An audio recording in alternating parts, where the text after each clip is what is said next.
Here I am on a fine late summer's morning in central Poland, and I've taken my Pashley bike, feeling a bit better today. And Pashley lives out here in Poland, and I've cycled to a place that I like to come to every year to pay some respects and just gain some perspective. It's a World War I cemetery, and to give it some perspective, at that time Poland was still partitioned, and in the outset of the First World War there was fierce fighting in this area, and you had three empires come up and clash, those being the Austrian-Hungarian Empire, the German Empire and the Russian Empire. And there was heavy casualties, and they tried to, they had to bury the dead very quickly in makeshift graves and so on.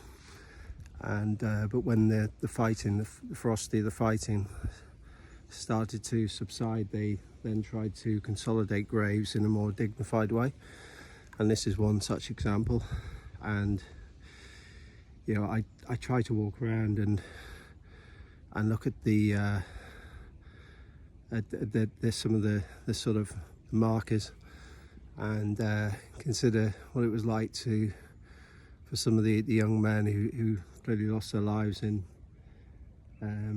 extremely cold and bitter conditions. At the edge of the cemetery there's these sort of markers, which I'll try to show you now.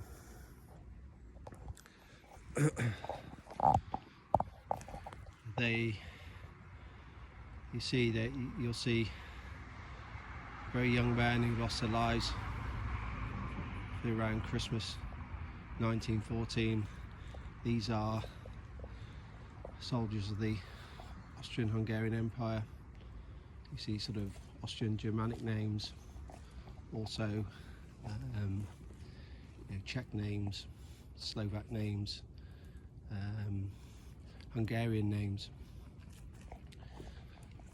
I just sometimes look and think, what a waste it was, and I wish them very well. And I would do the same to British soldiers if they'd been active in these parts, and I do so when I'm at home.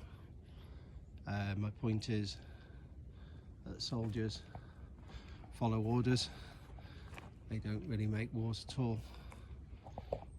So here is another one, and they carry on all the way round.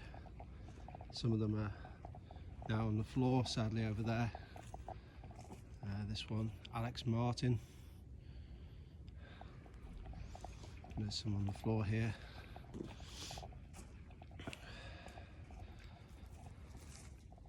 So you'll have a mixture of Germanic and Slavic names.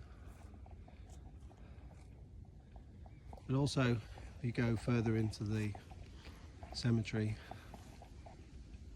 there's like consolidated, I guess you'd say, memorials to the respective armies. So at the back here, I'm walking towards one, remembering the German Army 118 Division. Here again, an enemy of the UK at that time.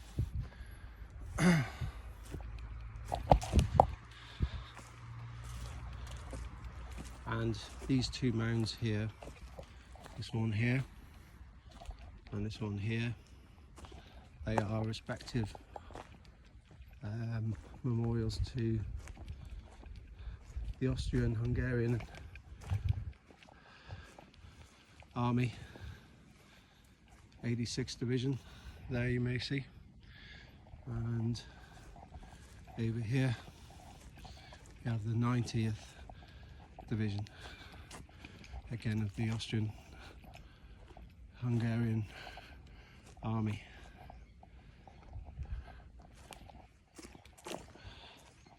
remember at that time Poland would have been, depending on which part of Poland you're in, would have been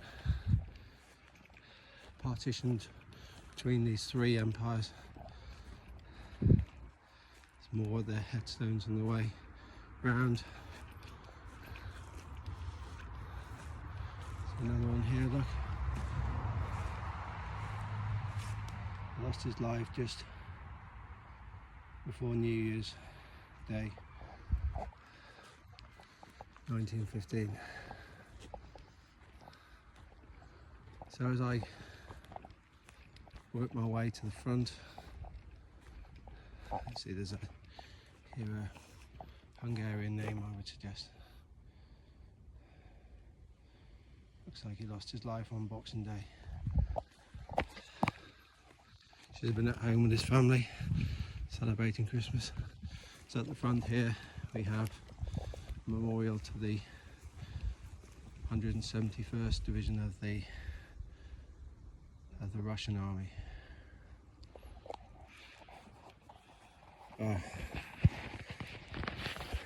It's a good chance for me to come and say hello to them and wish them well, all the respective soldiers. Now, sometimes it's interesting because if people say, you were to say, well, what caused World War One? Most people will put their hands up and say, well, it was Gavrilo Princip, the Bosnian Serb nationalist, working in collaboration with the Black Hand Gang, shot Archduke Franz Ferdinand and his wife Sophie in Sarajevo, and so on. And to a certain degree that was just a flashpoint, really. It was like taking a match to a tinderbox. But the real cause really was, the best way I can describe it is, there's a phrase that always stays with me from a book, or what they call a novella, like a short book. Goodbye Mr. Chips. It's been serialised a few times and adapted by ITV and the theatre and such. The famous one was with Martin Clunes, who played the part Chipping.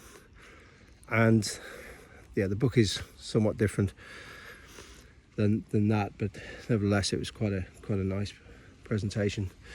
But there's one of the tutors in the book says, bearing in mind this was in the sort of late early sort of 20th century really, and one of the tutors said, one day we'll have to settle with the Prussians. And that actually was a common, or words to that effect, quite common sentiment at that time, because you need to go back and look at the Franco-Prussian War, 1870 and then 1871, and how that led to the unification of Germany, which under the direction of Prussia. And Germany started to make very, very significant progress in terms of its economy and its military build-up and its naval power, and it wanted to do similar things to the UK. It wanted to have its own colonies, because bearing in mind, you've got to remember, is capitalism was very different then. It was a little bit like what Donald Trump is trying to do. It was very mercantilist and very protectionist. So as Germany got more powerful after its unification, it wanted to, it looked at Great Britain and said, right, we want to do something similar. We want our own colonies, we want to have our own freedom of navigation. And it got to a point where Britain really found it hard to accept Germany's rise and its ability to be able to rival them industrially, and in some cases surpass them industrially, and to certainly start to do the same navally, certainly get to the point of rivaling. And Britain engaged in a series of defensive and strategic alliances to constrain Germany, and very, very similar dynamic to what you see with the United States and China now, with one power struggling to deal with the rise of another and trying to contain it. And it's a very similar dynamic, and eventually it led to a situation where a war was always going to be inevitable. It could have been avoided by both sides, but it was never as simple as saying it was all the Kaiser's fault. Not at all.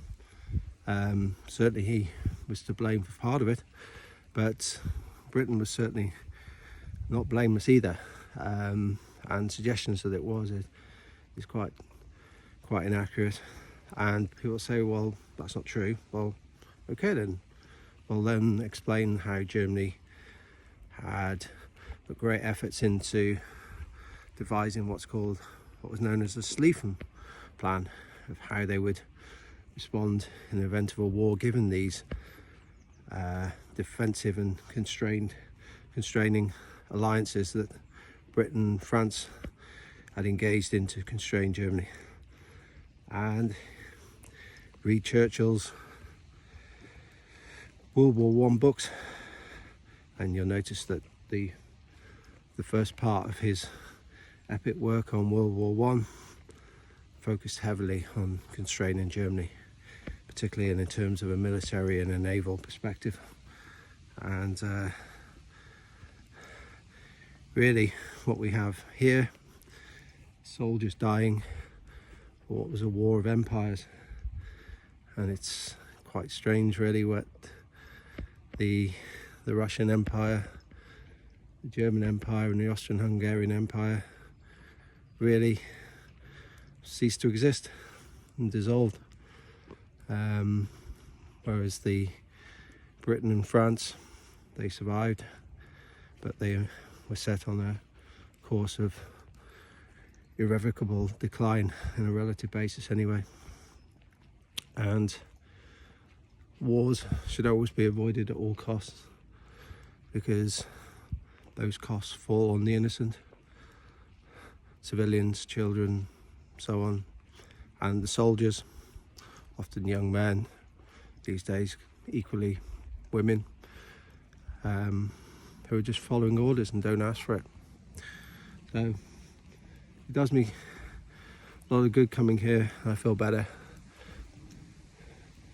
engaging in some perspective and taking time to pay respects to those who lost their lives. And as I said, I do the same thing in the UK when I'm back there. I'm not discriminating against British soldiers, they were exceptionally brave too, and also lost their lives for a war that wasn't their own choosing and was probably presented to them in a way that was not entirely accurate. Goodbye for now.